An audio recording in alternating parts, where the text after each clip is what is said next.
What's up guys, welcome back to another video, hope you're all doing well today. Before this video starts, just want to say, if my voice sounds a little bit off compared to usual, I'm recording this at 4 AM. I've just got finished doing round 1 of the SMX Championship, saw that Kells released a brand new Redbud for everybody, and for this one's probably going to be a little bit special. So I wanted to do it as soon as possible and get it out for you guys the very next day. So that's why my voice might sound a bit off. I mean, I've already said it already. Your boy Kells, he's released another free track. His work rate seems insane recently. He's putting out so many tracks. And I think with such a large player base of the game being from the US, everyone's going to love Redbud. You know, even me being from the UK, I have a soft spot in my heart for Redbud for particular reasons. And this is the 2023 layout as well. Obviously, in the aerial series this season, we had the 2022 layout. We didn't get any of these new changes, so I'm very excited to see how it rides. Kind of a little bit of a throwback to the olden days and how it used to go and step back down and up towards the finish. But if it's anything like any of Kells' previous tracks, I mean, E Street recently is an absolutely incredible track. It's going to be good. Let's get into it. If you've been putting off buying that new MX gear or you're just looking for some new daily MX related clothing, then head on over to fxrracing.com. Code MXPR_Lins15 at checkout will give you 15% off all motocross and lifestyle products. This code is applicable to the European, Swedish and Norwegian websites, not Canada or the USA. And whilst I've got your attention, you may as well subscribe to the channel. It's just one click of a button and it puts a big old smile on my face. Hope you enjoy the rest of the video. So my trusty steed for the day is going to be a little bit different to usual. We're actually going to be rocking the Fantic. Now, I didn't live stream the NA version of SMX Round 1 at Charlotte, it's Speedway, isn't it? It's not Raceway, it's a Speedway. Charlotte Speedway. And I thought, randomly, let's just hop on the Fantic and see how she handles. Not only is it a very nice looking bike, this is one of my old creation skins. Of course, I'm probably never going to see a red #1 plate anytime soon. But either way, I really enjoyed it. I thought the bike handled quite nicely. There's a lot of sections on Charlotte where the front end can get quite funky, if that makes sense. And this seemed to eliminate a lot of those mistakes, a lot of the wobbles that I was getting. And with how much I've been riding the factory bikes as of late, I'll do anything to try and get rid of them front end wobbles. Like I think I generally might have ruined the game for myself playing on them factory bikes so much in Papiti servers as of late, and then all the competitions obviously still being done on OEM bikes. The muscle memory on both of the categories of bikes is just night and day difference. They are nothing alike each other. So to keep trying to switch back and forth will definitely be a little bit difficult. So we'll see how that goes. In terms of the SMX Championship as a whole, I think I ended up P3 overall in EU, which, you know, is fine. But then in NA, I actually managed to win the first moto, which I was really happy with. Moto 2, I had a god-awful start. After the split section, where you can either go under the tunnel jump or go round the other way, I was second to last. At the end of lap, well, say at the end of lap 1, kind of at the start of lap 1 there. And I managed to get back to P3, and I was only 0.8 seconds off of Skills, who was in P2, I think, at the end. If I would have managed to go 0.8 seconds faster, I would have gone from getting P3 overall to winning the overall. So that was kind of annoying. However, the points for these series don't actually matter for me, for the sole reason that I am going to be missing round 2. I am away on vacation. You know, this has been like planned for a couple months now at this point, so there's nothing I can do about it. I'm not going to be sad enough to go and invest in like a laptop just for the sake of an MX Bikes race. It kind of gives me more of an excuse to play those races for fun. And of course I still get annoyed when I get wonky game physics or other weird stuff going on. And by the way, I'm going to insert a clip here, hopefully I remember whilst editing this, of just me messing around on that track, and I had the weirdest, like, I don't know if you'd call it a glitch, I guess you would, but just take a look at this. Over that. Say that again, Reese? I said you just yawn loudly so everyone knows you're yawning, that's why your eyes are wet. But I don't If you think... actually get... So, yeah, I have no idea what happened there. So basically, when I doubled over the wall, I knew that I was jumping too far into the face of the next jump, so I was going to get like a weird 360 or backflip or wherever Pobose may take me. So I stopped steering. I basically put the controller down in my lap. So I didn't then expect for me to do about a 1080, then in midair for the rotation to stop and go the other direction really quickly, to then put me in a dead straight line, and then still, without me touching the controller at all, to then randomly yeet me over to the right hand side and then give me a bunch of slow physics sliding sideways up the face of the next jump. That is one of the weirdest things that's happened to me on this game, and I've got almost 2,700 hours in this game now, and I've had a lot of weird stuff happen to me. Now, I always have in videos if I'm riding around and I'll accidentally do a front flip or a back flip and just carry on as if nothing happened, and it's because I've kind of become numb to it at this point. It happens so much, and I see people in comments that you can tell they're probably a bit newer to the game saying, oh my god, how did you ride that out, and like just doing this casually, blah blah blah. And yeah, it's just because it happens so much, you know, it's not a rare occurrence in this game. Let's see if we can actually get over this time. That to me is what the Rocco's Leap should be. Because even on a 450 around the outside, I did have to stretch that out a little bit. It wasn't comfortable, it's a big old jump, and I imagine on a 250 you're going to have to get that pretty damn perfect. I don't think anyone's going to be channeling there in James Stewart and hitting it on a 125, although, you know, maybe on the factory KX144, possibly, question mark. I'll give someone a nice TikTok shot. Troy, get on it, see if you can hit a few 720s over the leap on a KX144. Just throwing content ideas out there. You never know, he might take me up on my offer. But so far, this track's been quite straightforward. It's definitely rougher than I think other Kells tracks have been, 100%.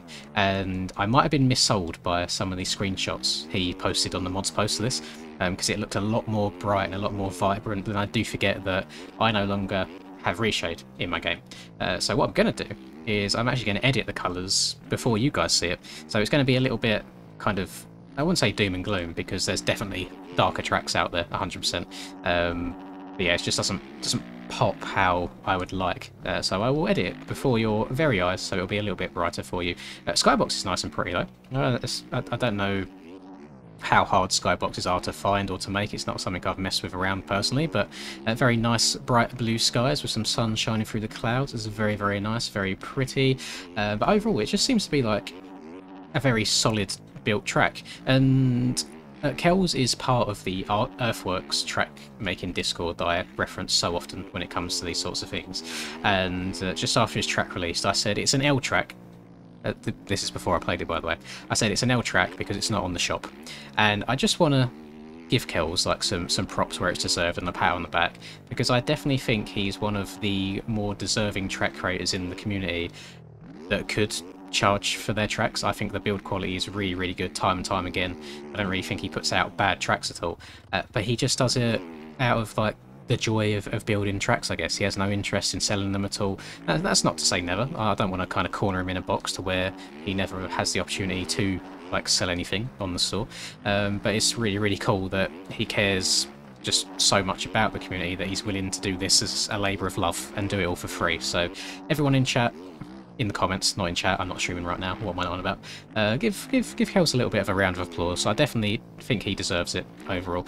I do think on sorry, I'm only on lap 3.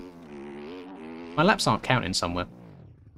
Unless I might have just gone off the track. I've not been paying enough attention. Well, again, little weird front end physics going on there, but we'll take it as it comes. We can't complain too much. And then back end physics, I felt like I was very gentle on the brakes there. I don't know why that slid out, but I'm quite curious actually, because I don't want to be that guy that always sparks the bikes debates between OEM bikes and factory bikes, because I mentioned it a couple times on my EU SMX live stream, and it started kicking off a little bit. Now I'm not siding one way or the other, because I think they both have their place and both should be in the game and both deserve to be in the game. What I'm going to say, which I don't want to cause controversy, is I wonder what bikes will end up being used for the LAN event, because in my mind, at this exact moment in time, with these current OEM bikes versus the current factory bikes, I think the factory bikes give you a lot less wonkiness, and they are a lot more predictable than the current OEMs. If there is an OEM update before the LAN event, then by all means, run them, no issue at all. But I think in terms of showing the game off to a crowd of people that probably have never seen the game before, whereas this is part of the, is it like EICMA, EISCMA, the actual bike show, there's going to be people that ride their bikes in real life and have no idea that this virtual world exists. So I think when it comes to trying to show off a game for them, to try and impress them and kind of show them inside our little niche community and world that we have going on here on the interwebs, I think it's probably best to have the least funkiness happen possible. So in my mind, then maybe the factory bikes would make sense. And something else that popped into my head is, I know they're not officially released yet, but they are available in the 1110 Mods Discord, is the TM 450 that they're working on. It's not a fully finished product by any means, it's all a work in progress, which is why it's not been fully released yet. But I think it would be quite cool, since it's in Italy, for us to be riding an Italian bike. So maybe if everyone rocked up on the Italian Stallion, the old TM, that could be quite cool. So just some food for thought, and I'd be very interested to know your guys' thoughts and opinions on that as a whole, with hopefully without duking on one team or the other team, because I definitely think we can have some civil discussions on both sides and say there's pros and cons to both, and I think there is definitely a place for both, as well as you kind of want to have as much content as possible. People get enjoyment out of different things. Some people like the game to be super difficult and as hard as it can be to really challenge them. Some people are a lot more casual and they want it to be a lot easier just to hop on and not have to kind of battle with the game's physics the whole time. And that does kind of take us down another massive rabbit hole of how much of the game can be fixed with bikes, how much of it is kind of solely dependent on Perboso and the game itself. And I definitely think it's both ends. I think the guys behind both OEM and factory team do work very, very hard. I mean, I've seen behind both curtains to some extent of how much time and effort goes into it, and it's something that I don't think I could ever get my head around. I imagine that looking into the behind the scenes and all the inner workings and the coding and the values on these bikes and how they work is, I don't know, that's too high Q for me. I am but a mere content creator, just riding around in a video game and talking to myself for the internet to hopefully enjoy. But I think this video might end up being a little bit shorter than I was expecting, but that's not necessarily a bad thing. That means there's no weird funky surprises that have come out of the blue on this track. The track does what I expect a Kells track to do, and that is just be good quality, look fairly nice. I mean, it's very fleshed out. There's lots of models all over the place. It's very, very nice that we have a 2023 layout of the track, because I was a little bit disappointed when we didn't get that in aerial for the actual championship.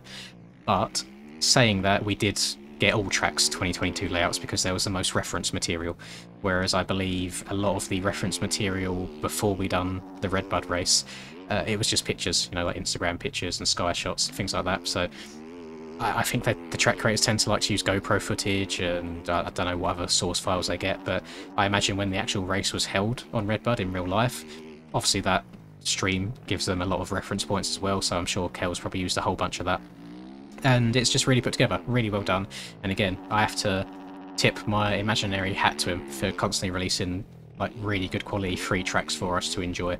That's probably the reason why a lot of Kells tracks end up being very, very popular when it comes to serverless, is firstly because they're free, secondly because I think you can ride them at all skill levels. You know, if you're very, very fast and very experienced at the game, you could probably spend a good amount of laps riding this track to try and find the fastest way around it and find just them little bits, them braking bumps you can jump, them ruts that might be a couple attempts faster than others.